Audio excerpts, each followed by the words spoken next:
ఎన్నో ఏండ్లు గతించిపోయినవి కానీ ఈ శ్మశాన స్థలియన్ కన్నుల్ మోడ్చిన మందభాగ్యుడు ఒకడు ఒకడు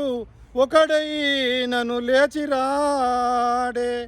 కటకటా ఎన్నాళ్ళీ చలనంబులేని శయనంబు ఏ తల్లులల్లాడెరో అల్లాడి అల్లాడి అల్లాడెరో ఓ కన్నీటంబడి క్రాగిపోయినవి నికంబిందు పాషాణముల్